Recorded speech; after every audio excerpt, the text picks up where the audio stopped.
Bismillahirrahmanirrahim. Assalamualaikum warahmatullahi wabarakatuh. Alhamdulillahi rabbil alamin wa bihi nasta'inuhu ala umuri dunya waddin. Asyhadu an la ilaha illallah wa asyhadu anna Muhammadan abduhu wa rasuluh. Allahumma salli wa sallim wa barik ala Muhammad wa ali Muhammad wa ba'du. Fa ya ayuhan nas ittaqullaha mastata'tum wasma'u wa ati'u la'allakum turhamun. Alhamdulillah, puji syukur kepada Allah Subhanahu wa taala atas segala nikmat yang telah Allah berikan kepada kita.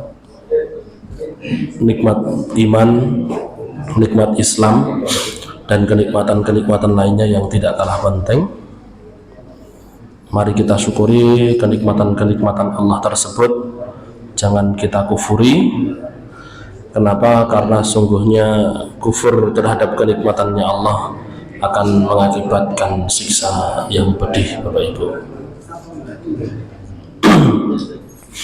Hadirin yang dirahmati Allah, termasuk pertemuan kita di malam hari ini merupakan nikmat dari Allah Subhanahu wa taala yang mungkin banyak sing izin iki Pak nggih. Kata sing izin ya. Cuti bersama. Oh, ketua nih. Oke. Alhamdulillah, mungkin yang di luar kota ada keperluan, semoga dilancarkan urusannya oleh Allah Subhanahu wa taala. Yang sakit segera diberikan kesembuhan, dan semoga di pertemuan-pertemuan yang akan datang kita bisa berjumpa atas izin Allah dengan ridho dan ampunan Allah Subhanahu wa taala. Amin ya rabbal alamin.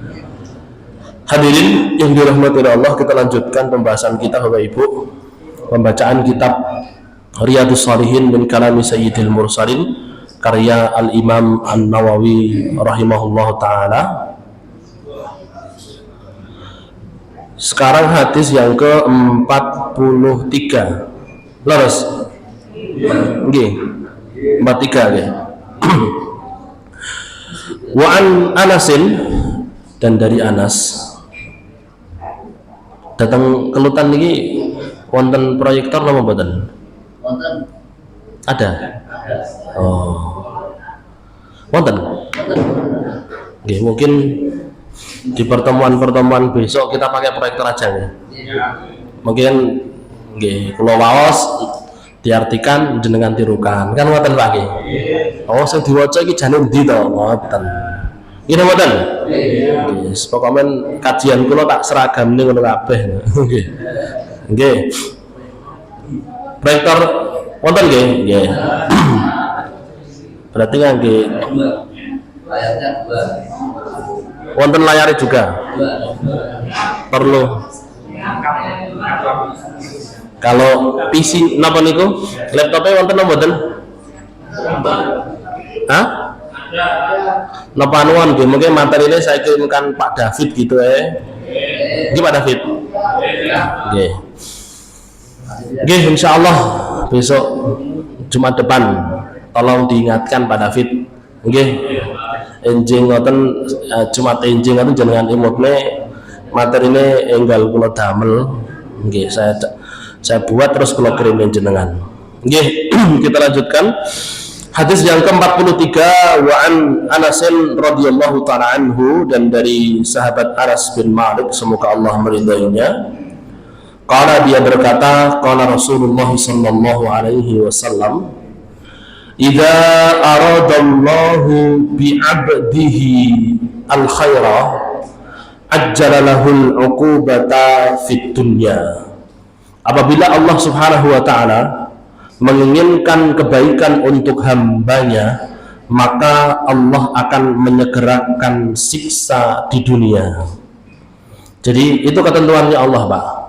Artinya Bapak Ibu, siksa ting dunya kalih ting akhirat itu satu di antara keduanya adalah satu hal yang pasti. Nggih. Jadi sekali lagi, kesulitan, kesusahan, siksa, rasa sakit dan lain sebagainya, entah itu di dunia atau di akhirat, satu di antara keduanya itu mesti kena kita, Pak, mesti mengenai kita. Mboten enten Bapak Ibu ceritanya kok kiai ibu uripe penak terus mboten Bapak Ibu. Tapi tumpakane mobil api-api, lu mobil sinten? Nggih. Mobil sinten kan ngoten. Dihormati nggih, tapi nggih pikiran lho ngoten niku lho. Pikiran duwe pondok, gadah pondok napa niku santrine 20.000 niku Bapak Ibu. Ora ya teng sirah niku ya kemput ngoten Pak nggih. Bocah 20.000, Masya Allah. Belum lagi nanti napa niku umat jamaah dan lain sebagainya. Ini orang 20.000 anak itu kan namanya problem mesti ada. Gini badan. Oke. Dan itu kan buatan nameng boy dingoni kaya ngingu pitik ngoten mboten kan nggih. Kan nggih memang yang ramut tenan Bapak Ibu. Jadi hadirin dirahmati Allah. Begitu pula dengan Nabi, kan sudah pernah kita bahas dulu. Saya sebutkan dari Nabi Adam sampai Nabi terakhir Nabi Muhammad SAW. Dari pertama sampai terakhir itu Bapak Ibu mesti punya musibah. Dari Nabi Adam sing anak tukaran saling membunuh, gitu Pak. Sampai nanti Nabi SAW, Nabi Muhammad SAW yang beliau harus dilempari batu, ditimpuk kotoran unta lah dan lain sebagainya. Itu Bapak Ibu. Jadi kesusahan ting dunya, kesusahan, kesedihan, kepayahan, sakit dan lain sebagainya itu mesti mengenai kita, Pak. Tinggal di dunia atau di akhirat, Bapak Ibu. Sing conto niku lek ning dunya nggih kenek, sing akhirat nggih kenek. Jadi kalau Allah Subhanahu wa taala ngeten hadirin nggih. Allah itu kalau menginginkan kebaikan atas seorang hamba di akhirat kelak, maka Allah akan menyegerakan napa niku siksanya di dunia. Sampai nanti baginda Nabi sallallahu alaihi wasallam beliau mengatakan innal huma, namanya panas. Niki wonten sing kena panas niki. Babil nggih. Namanya penyakit panas itu adalah narullah, nerakanya atau apinya Allah yang diperintahkan untuk menguasai hambanya. Itu namanya, itu panas Bapak Ibu.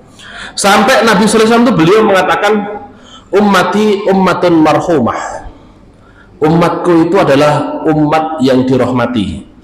Cuman umat di sini Pak, umat napa niku yang mengijabahi Nabi, bukan umat secara umum. Jadi umatku yang mengijabahiku itu ummatun marhumah, umat yang dirahmati. Kenapa ya Rasulullah? Lam yu'adzab fil akhirah wa ujjila fid dunya bizzalazil wal fitan wal qatl. Ini hadis masyhur banget yang meriwayatkan banyak sahabat. Mereka jadi kenapa dikatakan umatku adalah umat yang dirahmati? Karena esok di akhirat mboten disiksa, Pak. Tadi pagi kan napa niku saya singgung juga, mungkin ya ikut kajian saya. Sampai pelaku dosa besar Bapak Ibu tidak jadi masuk neraka gara-gara dapat syafaatnya Nabi. Gitu Pak. Jadi hadirin dirahmati Allah, benar-benar dirahmati oleh Allah Subhanahu wa taala, tidak disiksa di akhirat, bukan disiksa Pak. Cuman disegerakan siksanya di dunia dengan zalazil. Zalazil itu artinya gempa. Berapa kali Bapak Ibu dirahmati Allah? Ini kita negara kita ini negara kita setiap tahun mesti enten ya musibah Pak. Mau banjir lah, mau tanah longsor lah, mau gempa lah, ini itu dan lain sebagainya. Dengan zalazil itu artinya gempa bumi. Wal fitan, fitnah. Fitnah itu dia napa niku terfitnah hartanya lah, terfitnah kehormatannya lah nggih. Jadi tertekan. Wal qatl, dan pembunuhan. Orang membunuh tidak pandang bulu Bapak Ibu. Bahkan kalau sifatnya Nabi, salah satu tanda hari kiamat kata Nabi, orang kelak akan membunuh. Bahkan orang yang membunuh tidak tahu kenapa dia membunuh, dan yang dibunuh tidak tahu kenapa dia dibunuh. Ada kasus terakhir seorang anak Kalimantan kalau tidak salah nggih, kuliah di Jogja. Terus beberapa kali sering ke Kalimantan di Jogja kuliahnya. Di rumah yos wonggar nganggur ngoten kalau ibu iki dilak-ilokno. Lah kok suatu kali dilokno kali ibu disetrika Bapak Ibu. Ibu disetrika ndak cukup, dia pergi ke napa niku, ke dapur ambil pisau digorok ibunya. Setelah itu dia bingung. Loh, aku mau bareng nyapo iki mau gitu. Atau hadirin dirahmati Allah, apa orang mengatakan apa Pak, biasanya sing lari-lari nem di jalan muter-muter bawa sajam itu namanya apa? Bukan. Napa? Bukan. Klitih. Nah. Nggih. Di Malang yo ada, nggih toh? Laporannya dari teman di Malang yo enek. Ternyata bukan hanya di Solo, di Jogja, di Solo dan sekitarnya. Ternyata yang Malang kan wis mulai enek.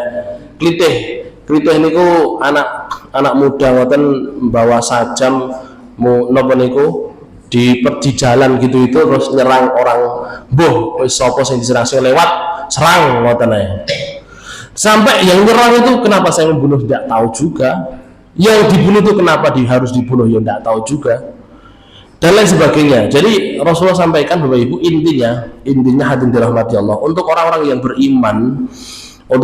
yang beriman kepada Allah dan Rasulnya, siksa yang seharusnya dia dapatkan di kubur, siksa yang seharusnya dia dapatkan di mahsyar, siksa yang seharusnya kesedihan, kesusahan yang seharusnya dia dapatkan di sirat, semuanya sudah dibayar lunas Pak. Ibaratnya Bapak Ibu, dia di akhirat sana harus sabar 100% Bapak Ibu, maka karena sudah dibayar di dunia Pak nggih, maka dia harus membayar cuman 10% saja. Harusnya dia mendapatkan kesusahan di akhirat 100%, di dunia karena sudah sering susah Pak, sering susah Bapak Ibu, akhirnya oleh Allah Subhanahu wa Ta'ala kelak di akhirat cuman bayar 20% saja. Terus kemudian begitu pula dengan ketakutan Bapak Ibu. Maka hadirin, menjadi hamba Allah yang takut kepada Allah, jenengan misalkan sidik-sidik nangis karena ingat dengan siksanya Allah, itu bukan kehidupan sing susah Bapak Ibu. Dadi wong susah men, urip ping pisane nggih ono nangis saya. Mbok yo happy, sing enjoy. Lah bukan hidup ndak sekali, Pak, 2 kali. Gitu mboten Bapak Ibu. Hidup sekarang ya hidup besok. Nggih. Jadi hadirin, sering sedih nggih, sering takut. Bapak Ibu yang dirahmati Allah, takut kehilangan orang yang disayangi, takut dipecat, takut ini itu ketakutan yang menimpa orang yang beriman, itu akan mengurangi ketakutan yang akan menimpanya esok di akhirat. Semuanya itu Bapak Ibu, seandainya orang beriman mau untuk memperhatikan, semuanya akan dibayar lunas Pak. Begitu masuk ke kuburannya Bapak Ibu, ini kan perjalanan dari kubur, begitu masuk kuburan tiba-tiba datang sholatnya di atas kepalanya, datang kemudian zakatnya, datang sedekahnya, datang amal solehnya, duduk di sekelilingnya. Malaikat mau bertanya, apa lingguh teng dhuwur, ning dhuwur sirah diusir sama sholat. Kene iki panggonku rasa lingguh ning kene. Duduk di samping diusir, duduk di bawah diusir, duduk di samping kiri diusir juga. Akhirnya malaikat Bapak Ibu mumet wis tangi yo ngoten. Akhirnya kan bangun. Kan hadisnya ngoten, Pak. Gitu kan hadisnya. Ini yang sudah niku mendengar kajian kula at-tafsirah mungkin pun hafal, pun sudah pernah dengar. Tangyo, maka bangun kita Pak. Malaikat berdiri Pak, kita duduk Bapak Ibu. Itu orang beriman. Tapi kalau orangnya tidak iman, sholatnya tidak melindunginya, terus puasanya tidak melindunginya, ya malaikat lingkuh Bapak Ibu gebuki Pak. Terus kemudian nanti hadirin datang orang yang menemani kita, dibukakan pintu surga, dibukakan taman-taman surga. Begitu dibangkitkan Bapak Ibu, sudah ada bodyguardnya, sudah ada yang akan menuntun kita, sudah ada kendaraannya. Loh, enak tenan Pak. Terus kemudian begitu dibangkitkan Bapak Ibu pun siap, pengacaranya wis siap. Terus sing sing ngancani tur niku namanya Pak? Guide. Itu kan guide nggih pun siap. Bersolat kan hadirin akan jadi guide kita, yang akan memberikan arahan kepada kita. Iku ning kene. Malaikat pun ada yang membantu Bapak Ibu. Nahnu awliya'ukum fil hayati dunya wa fil akhirah. Kami ini yang mengurusi urusan kalian dunia dan akhirat. Loh. Malaikat Pak seluruh sini Ibu, orang-orang beriman. Begitu bangkit hadirin, wis disiapne pakaiane, wis disiapne sendale, pun disiapne napa niku kendaraane, sudah ada bodyguardnya yang napa pengacara yang akan membela ada, guide-nya juga ada. Wis jalan Bapak Ibu. Jalan hadirin panas titik, datang dua awan. Tanya, sapa sampean kok teko iki? Saya Baqarah, saya Ali Imran. Datang lagi Bapak Ibu, lho iki sapa meneh iki? Saya sedekahmu. Lho kan ngoten.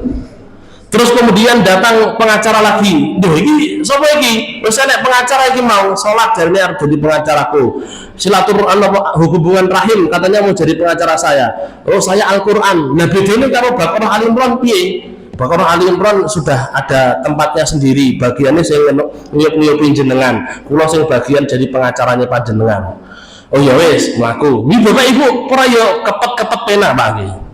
Ketika Rasulullah SAW beliau sampaikan kengerian hari akhir, bahkan sampai membuat beliau nangis betul Bapak Ibu. Kek doangu berjuta-juta tahun Pak untuk kehidupan kita di dunia. Karena 40 tahun minimal, ada yang mengatakan 50, ada yang mengatakan 100. Itu minimal, padahal satu harinya seperti khamsina alfasanah, 50.000 tahun. Ini berjuta-juta tahun Bapak Ibu dipemeng ngetang-ngetang ngoten niku, ternyata hadirin dirahmati Allah. Lah kok niki layah-layah. Duh, wis to, wis wancine wis wancine napa? Hisab to. Kok ternyata hanya seperti menunggu antara waktu zuhur sampai waktu asar saja. Wis to, wis asar to. Sebagaimana dia mendambakan waktu asar Bapak Ibu. Dia pun kelak, wis wancine asar to, kok cepet men dhuwur kok ngerti wis asar. Masyaallah.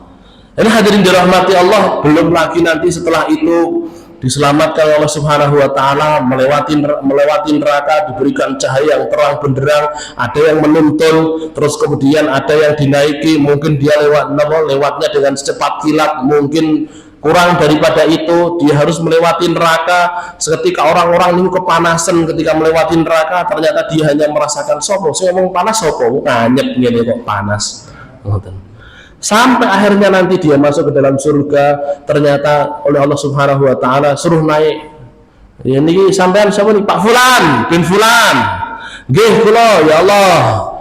Sampean seharusnya ndak di situ, munggah nek 10 tingkat karena bacaan Al-Qur'anmu. Munggah nih karena santunanmu terhadap anak yatim. Munggah nih. Gitu terus Bapak Ibu. Jadi hadirin dirahmati Allah, ini loh. Allah Subhanahu wa taala intinya, Pak, kalau menginginkan kebaikan untuk kita Bapak Ibu, Allah akan menyegerakan kesusahan di dunia. Dunia yang sementara ini dibuat rodok repot, Pak. Dibuat kehilangan orang yang kita cintai, diuji dalam harta, diuji dalam keluarga, diuji dalam ini terus. Tidak ada hari itu tanpa masalah Bapak Ibu. Mesti enak masalah, mesti enten mawon ujian. Itu surat cinta dari Allah Subhanahu wa taala. Walaupun secara tidak langsung Pak nggih, asli niku pengen ndak paradan nggih, paradan sebutkan. Paradan pengen ndak besok nang akhirat kesusahan sampean dikurangi. Nggih purun, dikasih ujian nopo. Begitu terus hadirin. Itu keinginan baik dari Allah Subhanahu wa taala untuk orang-orang yang beriman. Bahkan Rasul umumkan seluruh umatku ummatun marhumah, umat yang dirahmati. Jadi hadirin dirahmati Allah, tinggal upaya kita itu Bapak Ibu menjaga supaya hidayah dan iman itu tetap di genggaman kita, Pak. Karena menjaga hidayah itu tidak mudah. Jangan dibayangkan lebih mudah dibandingkan mendapatkan hidayah. Mendapatkan hidayah susah, menjaga hidayah ini susah loh Pak. Gini betul Bapak Ibu. Orang bahkan seorang sahabat dia sampai hafal 30 juz, jadi dai ulung, orator ulung. Terus kemudian diutus oleh Nabi SAW untuk mendakwahi seorang nabi palsu. Nah kok ketut. Menjaga hidayah itu sulit Pak. Apalagi di zaman kita hadirin. Jadi sekarang Bapak Ibu dirahmati Allah, niki celak nih hari Valentine. Oke, hari Valentine. Valentine niku hari apa Pak? Hari kasih sayang. Niku itu memperingati kasih sayang yang dilakukan oleh sinten Pak? Itu kan Valentine itu kan nama pendeta, gitu. Silahkan dibuka, ini Valentine itu nama pendeta yang katanya begini begitu. Duku ada yang mengatakan karena cinta dia rela untuk dipenjara sampai mati lah apa dan lain sebagainya. Akhirnya 14 Februari itu jadi hari Valentine. Lah panjenengan mungkin nggih aslinya itu nggih ngertos hari Valentine itu ndak boleh. Masa orang Islam happy Valentine, selamat bervalentine, selamat berkasih sayang. Berkasih sayangnya dalam tanda kutip. Jadi kan ya ini bukan dilihat kan kasih sayang kurang apa opo, gitu Pak G. Kasih sayang kurang bagus opo. Lagi kasih sayang itu tidak bagusnya di mana? Loh, kasih sayang itu bukan diperingati dengan satu hari, Bapak Ibu, apalagi yang jadi imam, yang jadi pedoman, yang jadi napa niku uswahnya, yang jadi figurnya justru seorang pendeta hadirin. Oke. Aslinya panjenengan ngertos ngoten niku mboten angsal, terus mungkin karena ikut napa niku ikut jadi tim sesnya sinten ngoten terus melok happy Valentine gitu. Bapak Ibu dirahmati Allah, ampun guru melu ngoten Bapak Ibu terus malah tergadaikan agama kita. Jangan Pak, jangan. Atau mungkin karena perkumpulan Bapak Ibu dirahmati Allah isin sing liyane ku ya ngomong kok iki ra ngomong. Isin sing liyane iki salam napa niku semua agama kok saya ndak salam dengan salam semua agama. Kan yo isin. Bapak Ibu dirahmati Allah, padahal panjenengan nggih ngertos ternyata di situ ada pengagungan atas napa niku Tuhan yang mereka miliki. Tuhannya orang Buddha, ada pengagungan terhadap Tuhannya orang Buddha lah. Tapi tetap kita ucapkan namo buddhaya, namo buddhaya. Bapak Ibu dirahmati Allah. Jadi perlu kita berhati-hati. Tentunya keilmuan yang cukup, keilmuan yang benar itu kadang tidak cukup untuk membentengi kita dari lingkungan yang tidak benar, Bapak Ibu. Kita pun juga harus berusaha untuk mencari lingkungan yang benar juga, Pak. Sebagaimana tadi saya sampaikan di Pak Nero, Al-Huda ya Pak Nero. Okay. Tadi saya sampaikan di Al-Huda, Abu Thalib niku Bapak Ibu kurang nopo Pak. Abu Thalib niku kurang nopo. Nabi cilik sing ngopeni Abu Thalib. Nabi diangkat jadi rasul sing pasang badan Abu Thalib. Semuanya Abu Thalib. Itu Abu Thalib itu tahu betul bahwasanya keponakannya tahu ngapusi begini begitu, tahu betul. Abu Thalib itu waktu masih kecil, Nabi masih kecil tuh Pak, Nabi masih kecil. Dalam sirah Ibnu Hisham itu pernah Nabi itu digendong, beliau mboten deh, waktu itu Abdul Muthalib. Jadi Abu Thalib itu pernah, Nabi masih kecil usia sekitar 7 tahun Bapak Ibu, 6 atau 7 tahun itu, 7 tahun itu Nabi dibawa di depan Ka'bah. Waktu itu orang-orang Quraisy kena paceklik Pak. Jadi Mekah ada paceklik panjang. Terus Nabi sallallahu alaihi wasallam si keponakannya Abu Thalib dibawa oleh pamannya. Kemudian di depan Ka'bah Abu Thalib ini teriak mengatakan, "Ya Rabb hadzal bait." Hei Rabbnya rumah ini, maksudnya Ka'bah. Okay. Dengan nama anak ini, dengan nama anak ini engkau turunkan hujan bagi kami. Ternyata langsung turun Bapak Ibu. Sebelumnya kakeknya Nabi ketika beliau masih kecil Pak, di napa niku disusoni 2 tahun waktu itu beliau. Itu Bapak Ibu dirahmati Allah ditempel di Ka'bah minta hujan juga. Nah, ini beliau Rasulullah SAW Bapak Ibu dirahmati Allah. Tahu betul Pak bahwasanya keponakannya itu Nabi tahu betul dia rela pasang badan, dia rela untuk dijauhi orang, dia rela makan rumput 3 tahun dikucilkan bangsa Arab Pak. Tapi pengetahuan atas kebenaran sekali lagi tidak menjamin yang namanya hidayah. Apa sebabnya? Kawan-kawan yang buruk. Nabi itu sampai mau mati ini Abu Thalib ketika masih hidup kan gengsi Pak, masih punya gengsi. Beliau itu sesepuh aslinya, jadi ada pamannya Abu Jahal namanya Amr bin Hisham.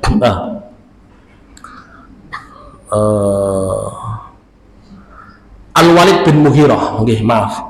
Al-Walid bin Mughirah itu bapaknya Khalid bin Walid. Itu Pak Li'e Abu Jahal. Al-Walid bin Mughirah itu kan sebelumnya jadi kepala suku di Mekah. Oke, kepala sukunya di Mekah. Sepeninggal Al-Walid, oh maaf belum, sebelum Al-Walid bin Mughirah. Sebelum Al-Walid bin Mughirah, yang jadi kepala suku itu Abdul Muttalib bin Hashim, kakeknya Nabi. Nah, kakeknya Nabi ini meninggal. Okay. Aslinya yang mau dijadikan pemimpin itu Abu Thalib, Pak. Karena Abu Thalib orangnya baik, begini begitu mulia, dipandang, cuman miskin Abu Thalib ini. Akhirnya digulingkan oleh Al-Walid bin Mughirah, tidak jadi. Sepeninggal Al-Walid bin Mughirah, ya Abu Thalib kan masih. Seharusnya yang jadi pemimpin tuh Pak Abu Thalib. Tapi karena dia yang membackingi Nabi, dia berada di garda depan untuk Nabi, Abu Jahal akhirnya yang lebih muda, jauh lebih muda, menggeser kedudukan Abu Thalib. Jadi intinya Abu Thalib itu sudah mengorbankan segalanya, Bapak Ibu, mengorbankan segalanya semasa hidupnya, tapi dia tidak mau, Pak. Dia mengatakan begini kepada Nabi sallallahu alaihi wasallam, wahai keponakanku, sampean jalankan, sampean lakukan apa yang sampean yakini. Saya selalu ada di garda depan, tapi maaf, saya tidak bisa mengikutimu, gitu Pak. Sampai mau meninggal Bapak Ibu, Nabi sampai nangis-nangis minta supaya pamannya mau mengucapkan, sekedar ngomong la ilaha illallah, rakyat tak lirih oleh. Tapi di samping kiri Pak, teman-temannya pada menggonggong Bapak Ibu, teriak-teriak, gak tak hormati maneh awakmu, gak tak kasih ini begini begitu, ndak dipandang lagi sampean. Terus dia ngomong terus Pak, dicecar Bapak Ibu dari mata sampai Abu Thalib akhirnya mendel mawon. Sampai mati dia memilih untuk diam. Bahkan dalam sebuah riwayat dia mengatakan, wahai keponakanku, mohon maaf, saya tidak bisa mengikuti saranmu. Sudah begitu Pak. Jadi Bapak Ibu dirahmati Allah, keilmuan yang benar itu butuh, tapi komunitas yang baik itu juga lebih dibutuhkan juga Bapak Ibu. Kadang ketika kita berada di komunitas yang baik, yang sebelumnya kita jelek malah jadi baik. Kan ngoten Pak nggih. Saya di pesantren, jangan disangka kula niku teng pesantren sergap ngaji, sergap sinau Bapak Ibu, mboten. Senengane dolan golek iwak. Nggih.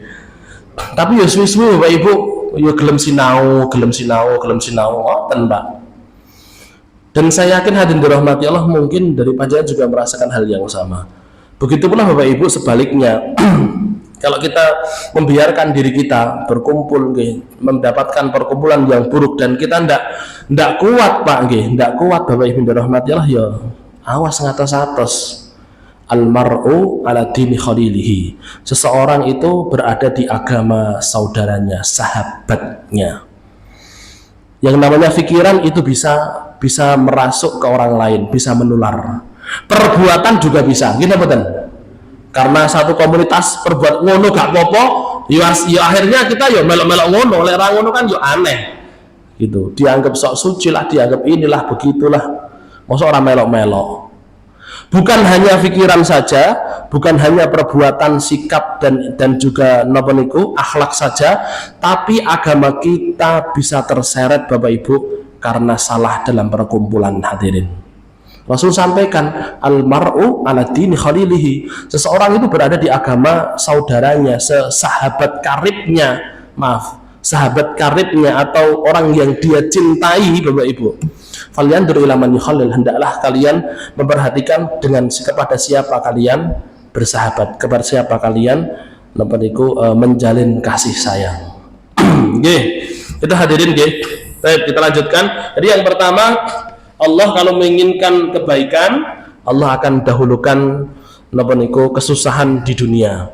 Sebaliknya, wa idza aradallahu bi 'abdihi syarra, apabila Allah menginginkan keburukan atas hambanya, amsaka anhu bi dzambi, Allah biarkan dia dengan dosanya, hatta yuwafi bi yaumal qiyamah, sampai nanti Allah akan sempurnakan balasannya di akhirat. Jadi Bapak Ibu, gini Pak, kalau misalkan ada potret kiai sing sugih, misalkan kiai sugih kayak napa niku, beliaunya juga lurus-lurus saja, sergap ibadah, sergap sholat, sergap sedekah, yo kiai, yo sugih. Bapak Ibu hadirin dirahmati Allah, itu yo berapa persen lah, ngoten Bapak Ibu. Cuman hadirin, jadi itu tidak bisa kita jadikan napa niku patokan begitu saja mboten.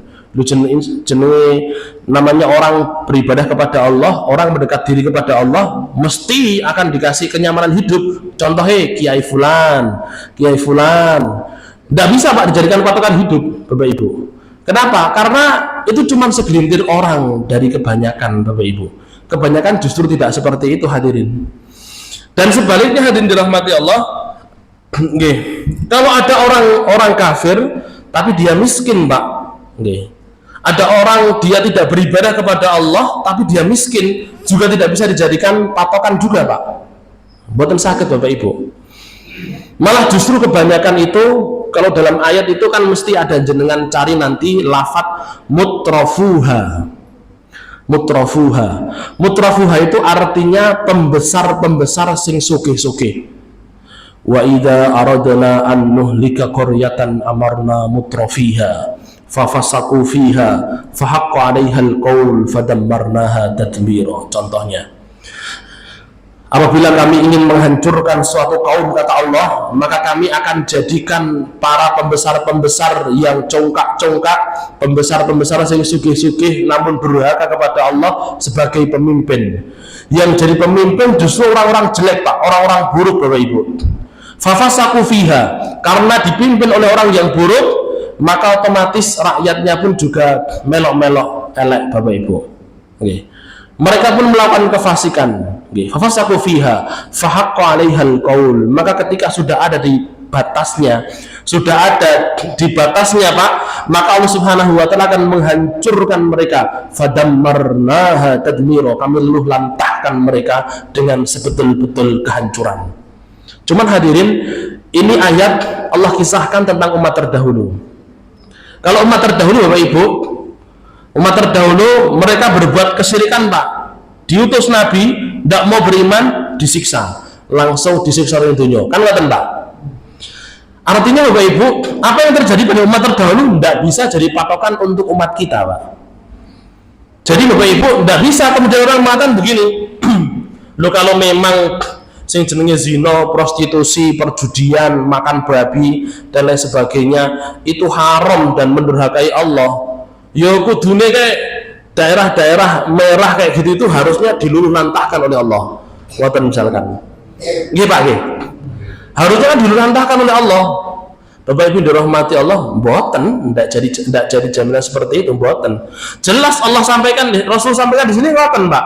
Allah kalau menginginkan kebaikan, kalau menginginkan keburukan untuk mereka di dunia, di akhirat Bapak Ibu, mereka justru akan diumbul-umbul ke di dunia. Kehidupannya melonjak, kehidupannya makmur Bapak Ibu, begini begitulah dan lain sebagainya. Bebas mereka untuk melakukan segala sesuatu, mengekspresikan segala sesuatu, bebas Bapak Ibu, mudah-mudah ning dalan yo karepmu. Nggih. Ketika ada sing nyelokno, malah sing nyelokno iki sing dipenjara. Nggih, Pak. Di Solo itu pernah Bapak Ibu, napa niku di dekat Manahan tuh enten hotel, tapi saat ini hotel ini sepi karena ditutup dengan flyover. Ada hotel namanya Hotel Agas. Niku pernah enten bule Pak, di depan hotel itu ada air mancur Bapak Ibu. Enten bule mandi di situ Pak. Mandi di situ so teo ngoten niku perempuan. Nggih.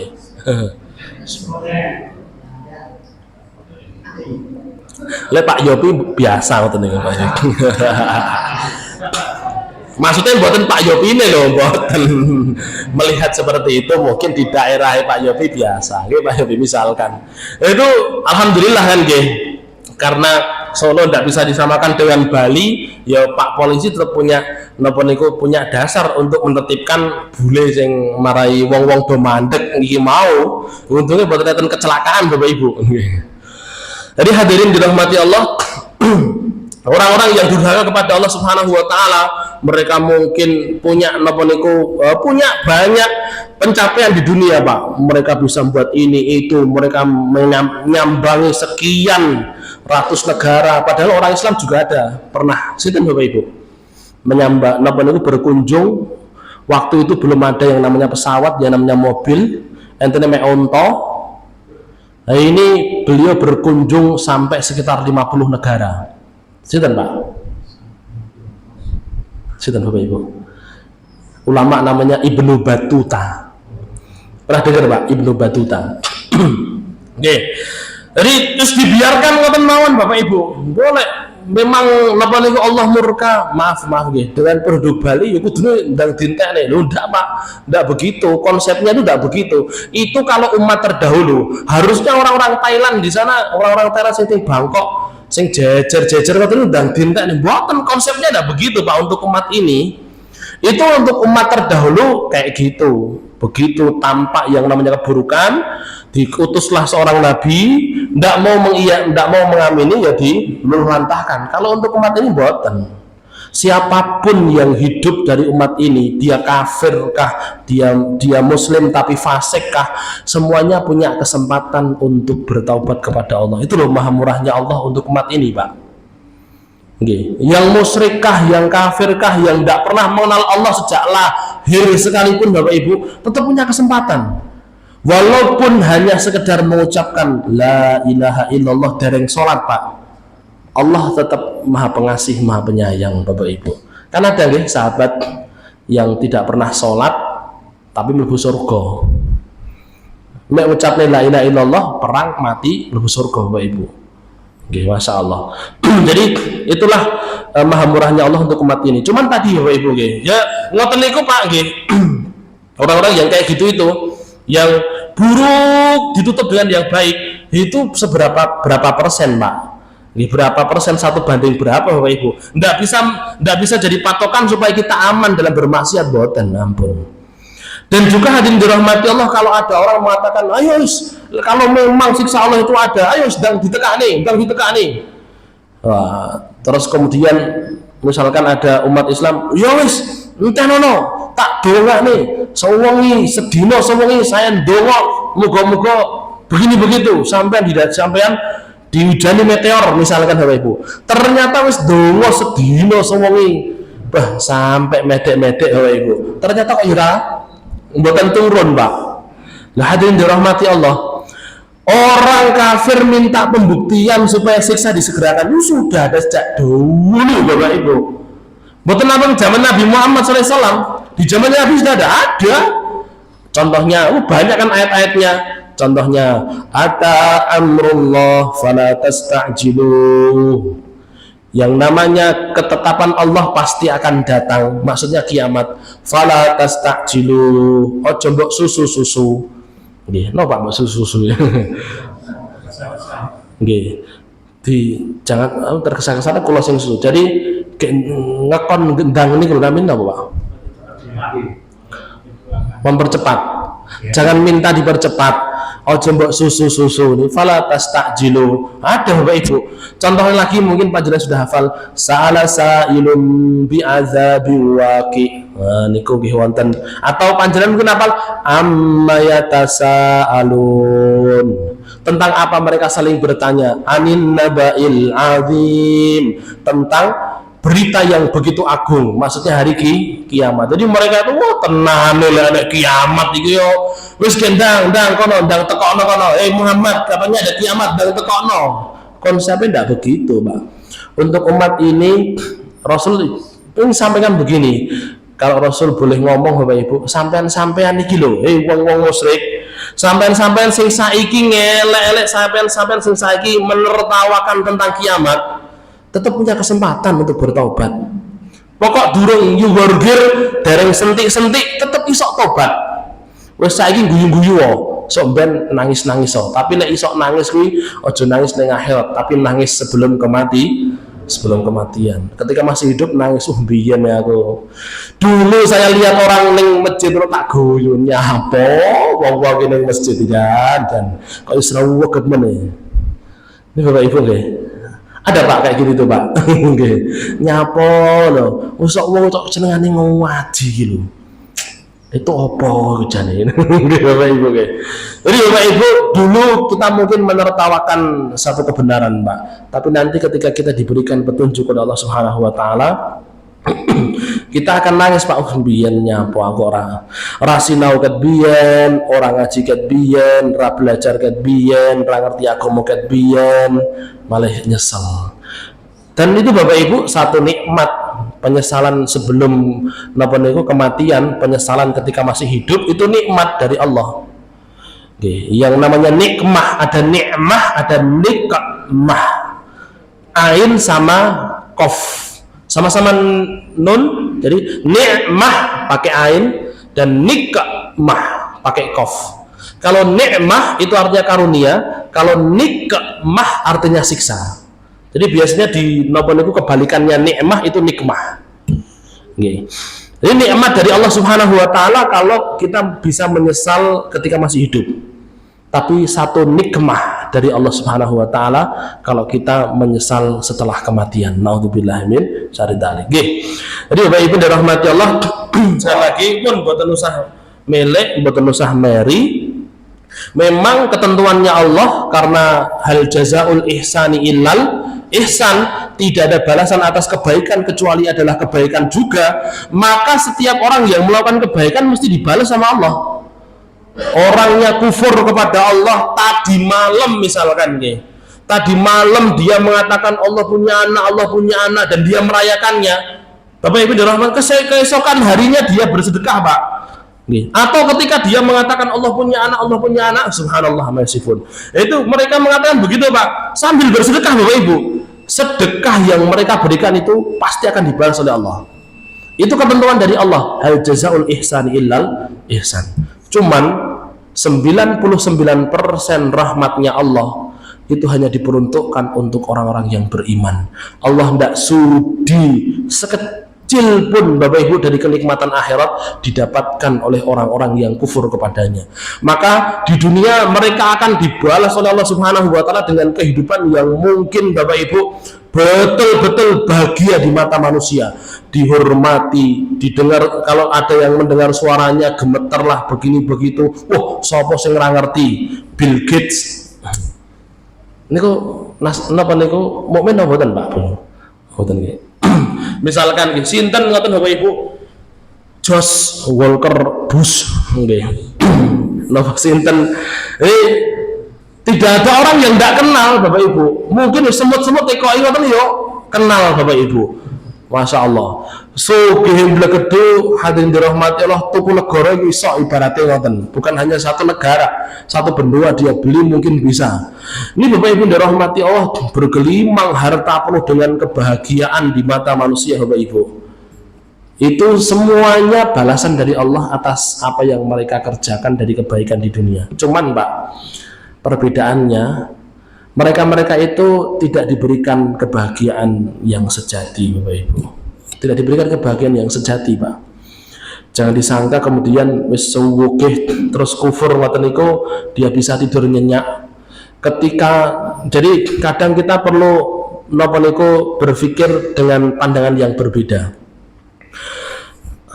Dalam pandangan entrepreneur jarine Pak nggih, entrepreneur. Katanya Mark napa kok nggih si Mark niku. Mark Zuckerberg niku Bapak Ibu. Ketika membangun Facebook itu sampai ndak napa niku seharian ndak tidur lah.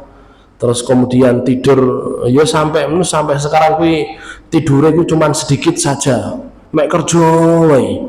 Ini hadirin dirahmati Allah. Ini kalau disampaikan untuk motivasi, ngono kuwi. Lek pengen punya cita-cita tinggi urusan dunia kuwi kudu sampai ngono kuwi.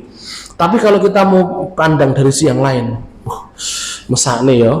Nggih sedina mek terturu 2 jam niki lak ya mripate kaya ngopo. Nggih Pak nggih. Lha kan yang harusnya kita pikir justru seperti itu Pak. Mesakne ya mosok sehari gek kesel ngono kuwi mek urusan donya. Lha masih mending napa niku nek kiai-kiai muda niku gus-guse niku karena jadwalnya kesana kemari ndak bisa tidur. Mereka berjuang untuk Allah Subhanahu wa taala. Saya mending Pak. Lah ini hanya untuk urusan dunia yang akan ditinggal begitu saja oleh yang golek kaya ngono nemen Bapak Ibu. Nggih, makaten hadirin yang dirahmati Allah Subhanahu wa taala, tidak menutup mata bahwasanya kita butuh dengan napa niku kehidupan dunia. Tapi kita perlu tahu dan perlu sadar bahwasanya seindah-indahnya dunia itu hanya sementara.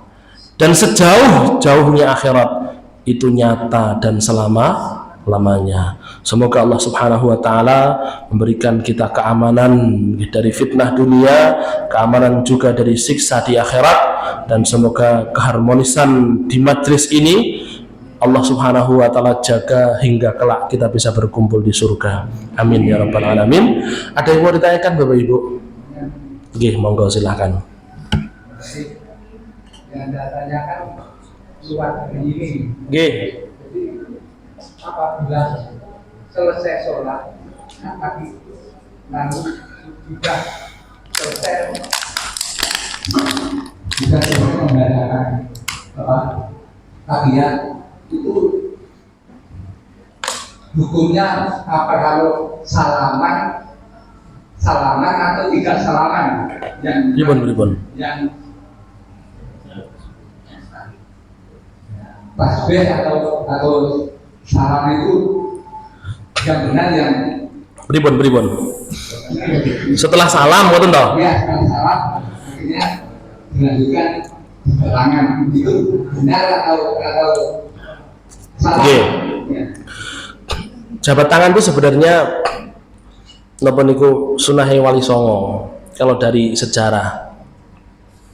Karena memang jadi salaman dari sunahnya Wali Songo itu lita'arofu, untuk saling mengenal satu dengan yang lain, ben kenal terus kemudian salaman. Lah monggo nggih, kalau misalkan napa niku panjenengan kersa salaman nggih monggo, tapi kalau panjenengan merasa kok aku gak usah salaman nih, ya ndak apa-apa, saling menghormati aja satu dengan yang lain nggih. Kula nggih kadang yo salaman, kadang yo ora, delok masjide. Nggih. Lah kalau di rumah sana kan nggih, di rumah sana sofi malah bugang-bugang, asine iki nggih sofi kan kudu rapat ngoten. Lah kondisinya seperti itu, kula tempel nggih mboten saged, akhirnya kula nggih melok bugang. Nggih. Bukange mboten naming sak napa niku sak meten, mboten sekilan-sekilan ngoten nika kados Covid asean. Nggih. Terus napa niku setelah itu salaman nggih salaman ngoten mawon. Ndak apa-apa. Nggih. Gitu nggih.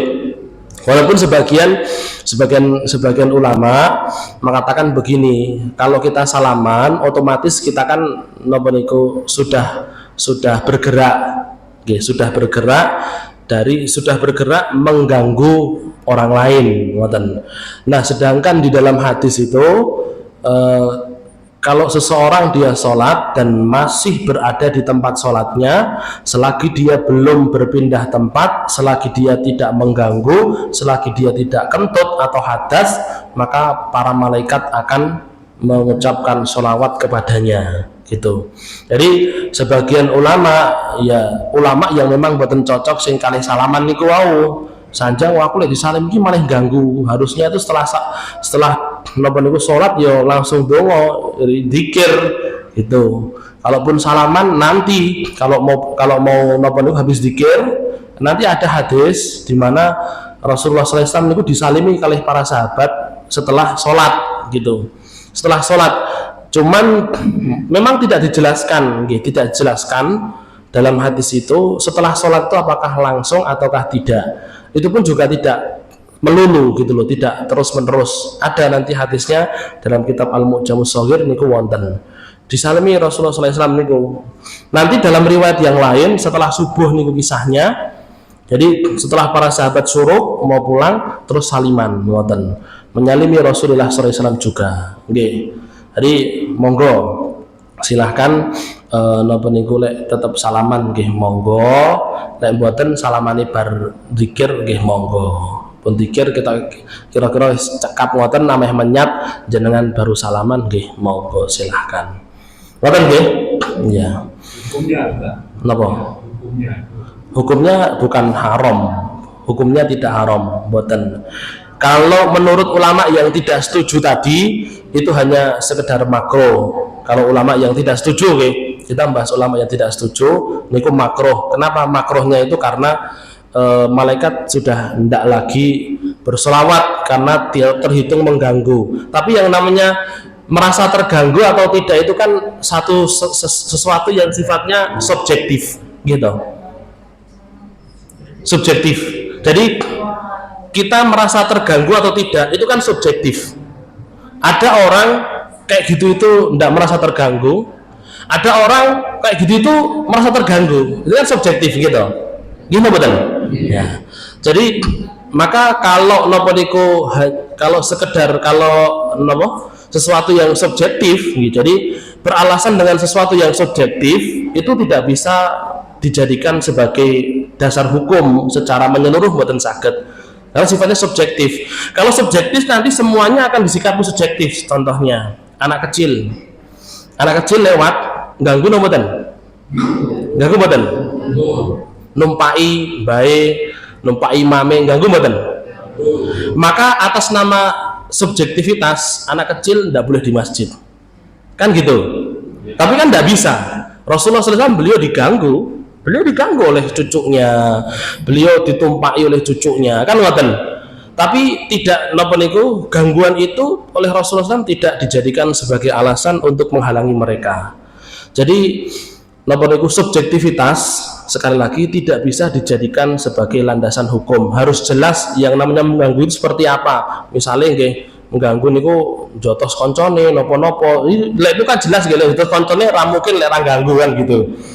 Jadi sesuatu yang sifatnya itu objektif yang dipandang oleh semua orang itu mengganggu gitu loh. Kalau hanya dipandang sebagian orang mengganggu, maka tidak bisa dijadikan landasan hukum secara menyeluruh. Wallahu a'lam bishawab. Ngoten nggih. Saya rasa itu perkara yang tidak perlu untuk diperdebatkan. Nggih. Tidak dapat pahala. Mboten tidak dapat pahala, nggih. Tadi kalau menapa niku menurut ulama yang tidak setuju, nggih, tidak dapat doanya malaikat saja. Kalau pahalanya tetap dapat, pahala zikirnya, pahala napa niku dihitung sholat sampai pulangnya, dapat semua. Sing wangsal pahala juga ada. Ketika seorang muslim dia bertemu dengan muslim yang lain bersalaman, itu kata Rasulullah SAW menggugurkan dosa. Kan ngoten. Ada pahalanya juga gitu loh. Jadi ya monggo silahkan. Saya tidak bisa menghalangi satu dengan yang lain boten saged. Ngoten nggih. Jenengan cocok ya salaman, ra cocok ya wis wonten mawon. Jadi nggih to Pak. Ngoten nak ya penak nggih. Jadi lek misale napa niku jenengan salaman samping kiri samping kanan, jenengan lek samping kula ngoten nyalimi kula ya kula tampa salimi ngoten mawon. Beres. Nggih. Ngoten nggih. Kalau kita jadi gampangnya ngeten kadang ndak dihitungani malaikat, alhamdulillah dapat ampunan dengan salaman tadi. Ya harapannya ya muga-muga ya ini sebagai napa niku sikap toleran kepada seorang muslim ya malaikat iki ya gelem anulah toleran juga lah ngoten. Ya gelem toleran juga. Nggih, wallahu alam bisawab. Jadi 50-50 nih wow, 50-50. Baik, tentu kalau ulama yang membolehkan sebuah usah banget. Ulama yang membolehkan tetap wis loss ngoten mawon. Loss begitu saja. Gitu deh. Jadi pembahasan yang tidak membolehkan cuman karena itu tadi, karena keutamaan didoakan malaikat jadi hilang menurut sebagian ulama. Tapi dia dapat keutamaan diampuni dosanya karena salaman tadi. Nggih, makaten cukup? Nggih, Pak Yobi. Ini kan dalam satu pergaulan biasa apa yang tadi kita sampaikan. Nggih. Ketika yang bersedekah beramal itu selain non muslim, Allah akan segera balas. Nggih. Bukan Allah segera balas. Nggih, leres Allah. Ketika yang bersedekah itu yang muslim, tapi pekerjaannya menyimpang, seperti ini biasa terjadi kalau saya di Timur ya. Allah nantinya yang bekerja yang apa aja yang penting nanti kirim rezekinya ke kampung, bangun masjid, bangun musala, di sana doakan kita rezeki sini lancar. Itu bagaimana? Nah, apakah juga itu salah satu sama dengan Allah langsung balas karena dia bersedekah, tapi dia muslim. Nggih. Karena doanya terus bagaimana dana yang dikirim ke kampungnya terus digunakan untuk muslim di sana, warga di sana, muslim di sana untuk usaha untuk ini, apakah juga sedekah yang dia dapat itu akan ada imbas yang di kemudian hari perbuatan sedekahnya. Nggih. Nggih. Jadi bagaimana dengan seorang muslim bermaksiat yang sedekah? Ngoten nggih. Dia dapat hartanya dari jalan yang haram, boleh tidak dia bersedekah? Boleh. Bukankah kadose Kanjeng Nabi, innallaha thayyibun la yaqbalu illa thayyiban. Allah itu baik, tidak menerima kecuali dari yang baik. Ingatan. Hujan niki kula rada bersajak lho. Tapi apa diguyu nih guru bahasa Indonesia. Hujan mungkin tidak memberikan manfaat untuk pohon yang mati. Tapi kalau hujan itu terus turun, pohon itu bisa jadi media untuk tumbuhnya tunas yang baru. Kan ngoten. Kalau bahasa Qur'annya kan setiap napa niku orang bersedekah itu seperti menanam. Kalau saya sering sampaikan, jenengan lek tandur pari tenggen iki mester ndak bisa. Tapi lek jenengan sirami terus nggih, terus jenengan paringi pari lagi, kasih lagi, mesti enten sing tukul. Gitu. Jadi apakah ada efeknya? Ada efeknya untuk kebaikan dia. Jadi tetap anjurkan orang nggih, biarkan ketika ada orang wis gak apa-apa wis saya tetap bersedekah, wis ndak apa-apa. Barangkali dengan sedekahnya Allah berkenan untuk memberikan dia petunjuk gitu. Suatu kali dia ini oh iya ya, sampai kapan saya harap terus melakukan seperti ini. Itu kadang munculnya itu ya karena efek dari sedekah-sedekah tadi. Diomongi orang niku panggah mental terus Bapak Ibu. Begitu suatu kali mungkin secara tidak langsung dia dengarkan nopo ngoten, dia baru dek. Nah, niku dari sedekahnya tadi. Jadi sedekah orang nopo niku, sedekah yang diambil dari harta yang buruk itu tetap ada efek yang baik untuk seorang muslim.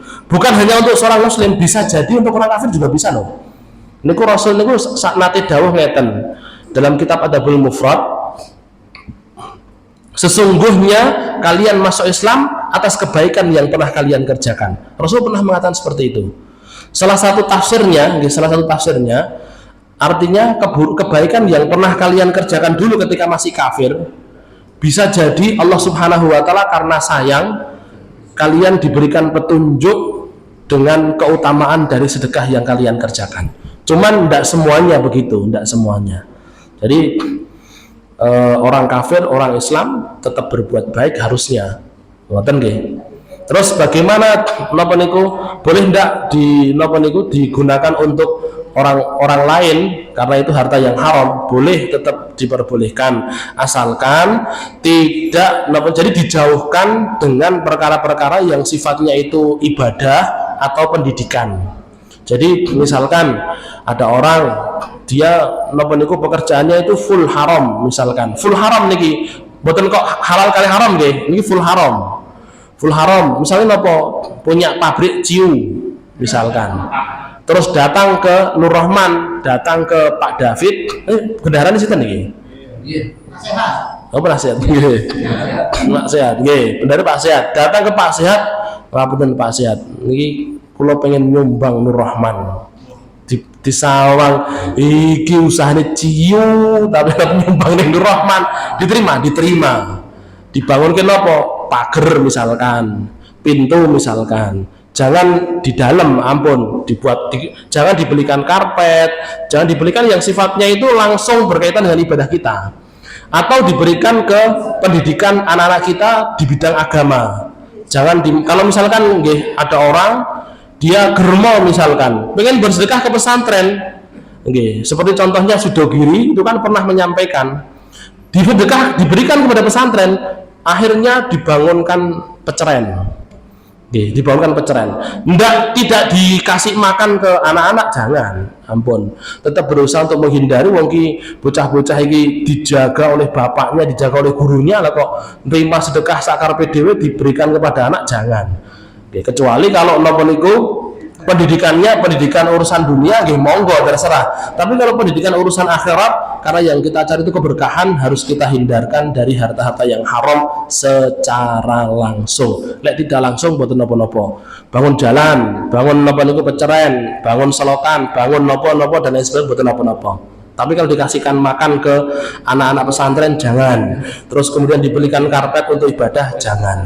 Apa nggih? Yang tahu sumbernya kan. Nggih. Kadang-kadang ada tahu sumbernya. Kadang-kadang kalau memilih seseorang pun dia sukses di Papua. Nah, di Papua dia nggak tahu misalnya apa. Oke. Kirim dengan kontak, tolong dibangun masjid dan sholat biayanya berapa?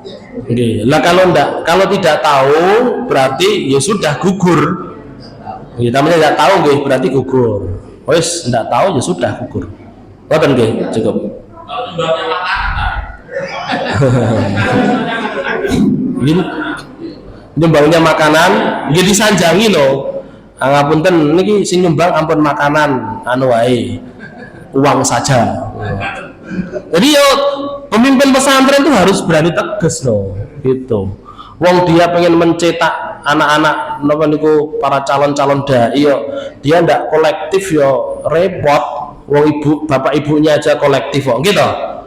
Bapak ibunya wis ngopeni anak iki berusaha untuk napa niku tenanan oleh sing halal, tapi gurune sak karepe dhewe tampa kabeh ya ampun.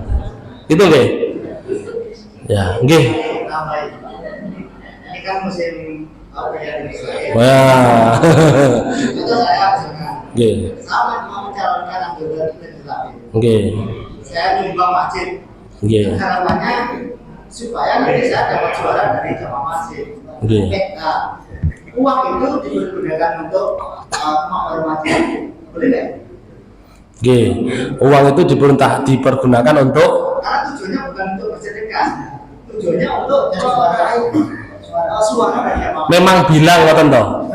Ya, kita sudah sudah maklum ya harus seperti itu. Nggih. Karena dalam masa-masa seperti ini, kita itu rasionalnya orang nyumbang itu pasti ingin dapat suara. Nggih. Nggih. Lah kalau disampaikan secara langsung nggih, monggo kalau untuk napa niku mau menolak silahkan. Tapi kalau tidak disampaikan secara langsung husnudzon ae. Ngoten nggih.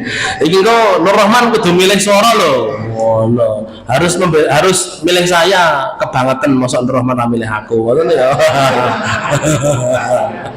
Kecuali kalau langsung seperti itu nggih, terus nyumbang supaya dipilih. Itu pun toh kalau seperti itu, okay. Toh kalau seperti itu kan masalah niatan dia, okay. Masalah niatan dia, bukan masalah bersih napa niku kotornya harta. Artinya tetap bisa diterima, gitu, tetap bisa diterima. Karena apa? Karena hartanya itu misalkan bersih, tapi dia memberikan itu dengan syarat, yes itu urusan dia, gitu loh. Karena hartanya tetap bersih, kan begitu, ya. Wallah alam. Nggih. Monggo. Cukup nggih. Kita coba sekian dulu.